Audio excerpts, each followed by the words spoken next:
On November 28, 2018, in Costa Rica, the morning was warm and quiet. The kind of morning that usually marks the end of a trip. A 36-year-old American woman was supposed to be packing up, getting ready for her flight back to Miami after spending a week celebrating her birthday.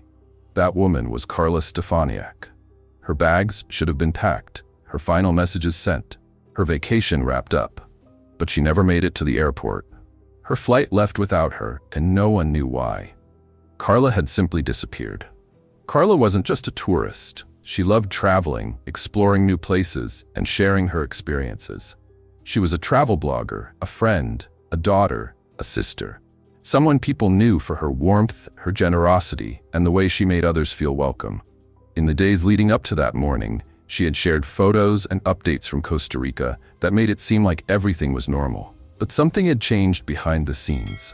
As the day went on and Carla didn't check in, concerns started to grow. Calls went unanswered. Messages went unread. What should have been a normal travel day slowly turned into a desperate search for answers. A few days later, those answers came, but not the kind anyone wanted. Carla Stefaniak was found dead, and the circumstances of her final hours revealed a crime far more violent and shocking than anyone expected. What happened to Carla during those last hours in Costa Rica? How did a birthday vacation end in murder? And were all the questions about her death ever truly answered? Before Carla became the focus of an international investigation, she was a person with a full life. She was a daughter, a sister, a friend, someone connected to the people around her. Carla was 36 and lived in Florida. She worked in marketing and communications, but travel was her passion. She wasn't reckless. She was organized, thoughtful, and experienced. Traveling wasn't about escaping life, it was about learning, documenting, and connecting with new places and cultures. Friends and family remember her as warm, independent, and fiercely loyal. She kept in regular contact with her loved ones, especially while traveling. Silence from her was unusual.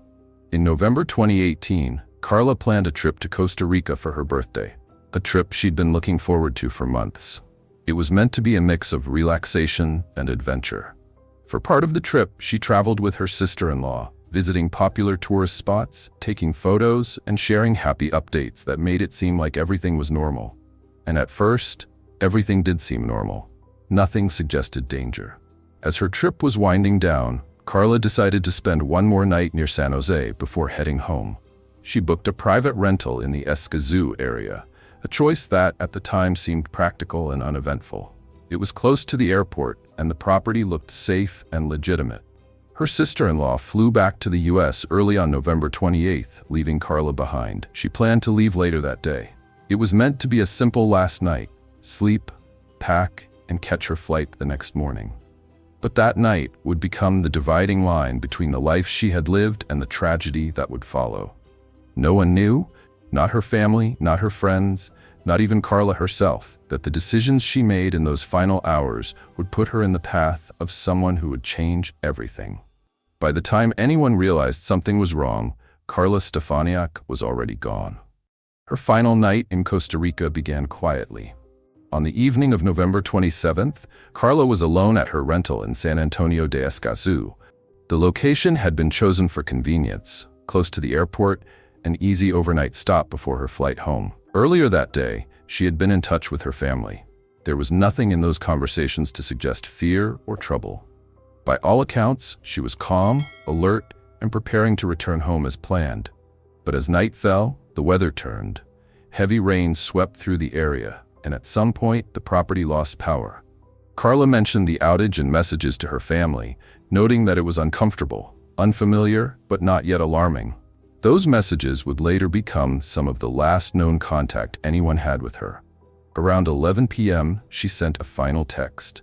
She talked about the storm, the blackout, and that she was settling in for the night. After that, her phone went silent. No more calls, no more messages, no activity on social media. The next morning, November 28th, she was supposed to leave for the airport and catch her flight back to Miami. When the plane departed without her, concern quickly turned into alarm. Carla wasn't the type to miss a flight without letting someone know. She was organized, responsible, and careful, especially when traveling alone. Her sudden silence was completely out of character. Family members tried reaching her repeatedly. Calls went straight to voicemail. Messages remained unread. As hours passed with no response, the reality became impossible to ignore. Something was wrong. By the end of the day, Carla Stefaniak was officially reported missing. What no one knew yet was that she never left that rental property alive. And whatever happened that night would soon pull investigators into a case marked by violence, inconsistencies, and questions that would only deepen as the truth came to light. Once Carla was reported missing, the situation escalated quickly. Her family, already alarmed by her sudden silence and missed flight, contacted authorities in both the US and Costa Rica. They emphasized the same point over and over. This wasn't like her. Carla didn't disappear without notice. She didn't skip flights. She didn't stop communicating with the people closest to her.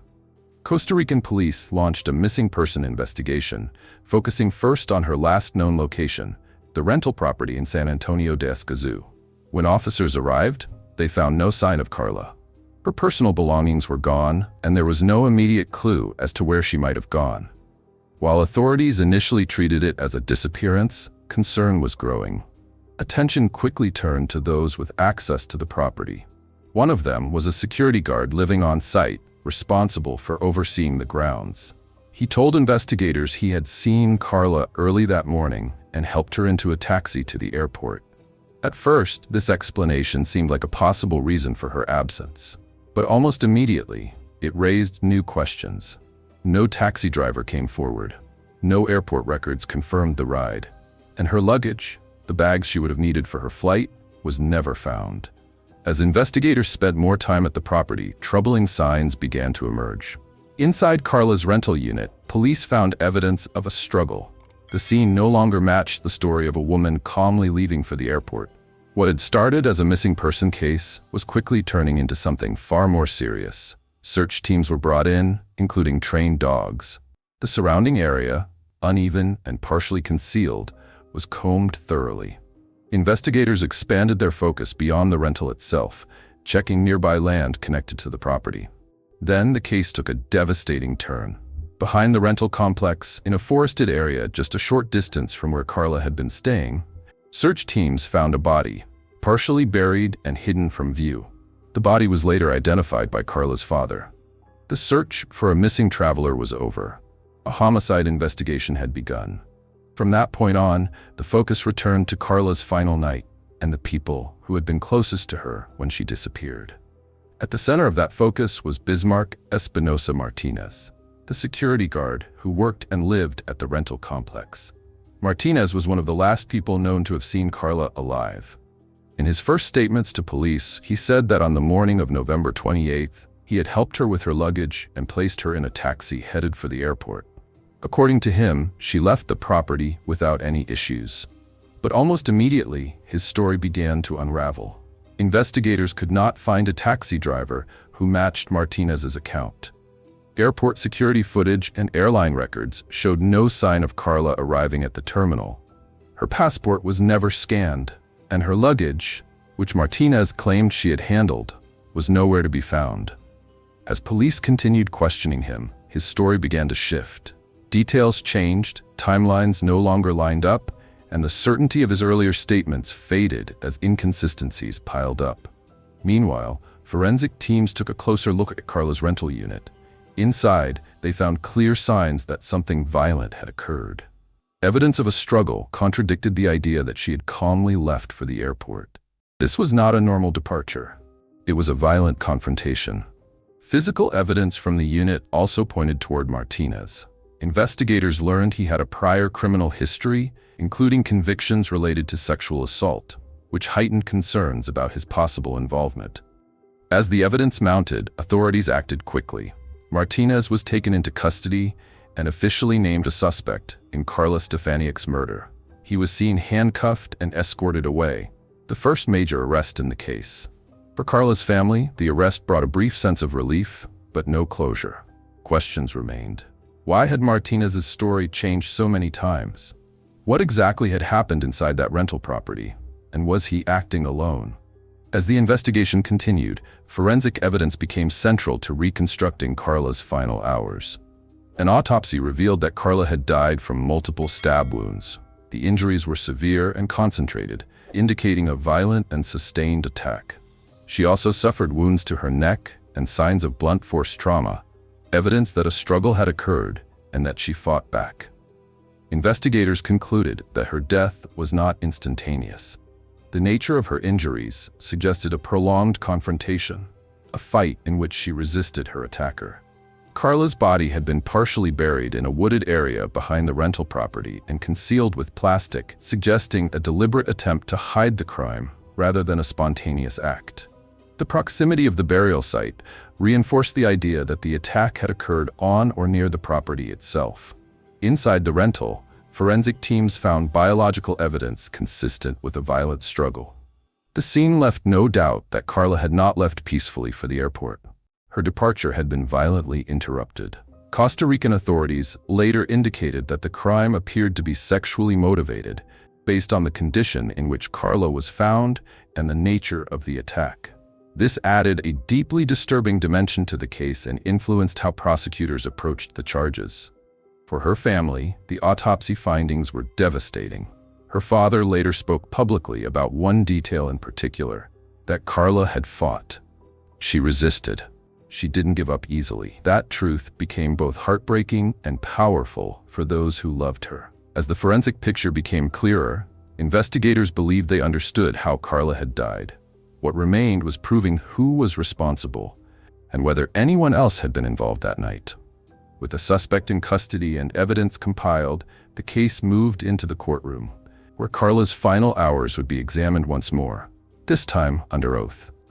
Bismarck Espinosa Martinez was charged, and prosecutors presented a case built on forensic evidence, inconsistencies in his statements, and what investigators found inside Carla's rental unit. They argued that Martinez had used his position as a security guard, someone Carla may have trusted, or at least recognized, to gain access to her. They pointed to the struggle in the apartment, the way her body was concealed, and the effort to hide the crime as evidence that this was deliberate, not accidental. Central to the prosecution's case were Martinez's own words. His initial claim that he had helped Carla into a taxi to the airport was systematically dismantled. No taxi driver confirmed his story. Airport records showed Carla never arrived. Her luggage was missing, and forensic evidence pointed to a violent encounter inside the apartment, not a calm departure. The court also heard about Martinez's criminal history, including prior convictions for sexual assault. Prosecutors argued that this, combined with the nature of the crime, suggested premeditation and intent.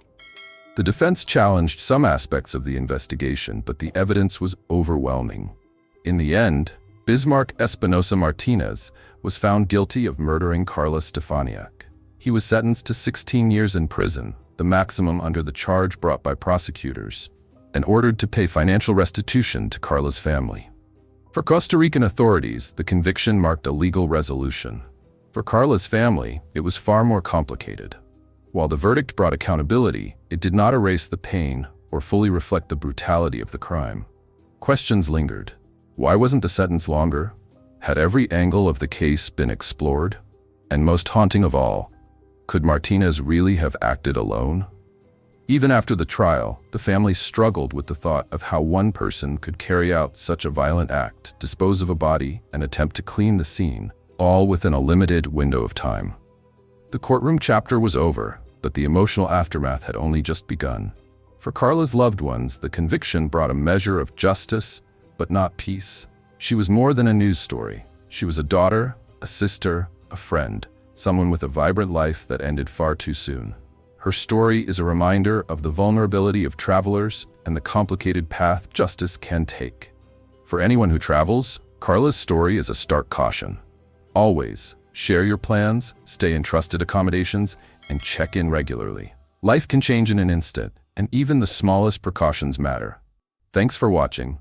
If you're interested in real investigations, shocking cases, and justice served, please subscribe, leave a comment, and join us as we explore more true crime stories.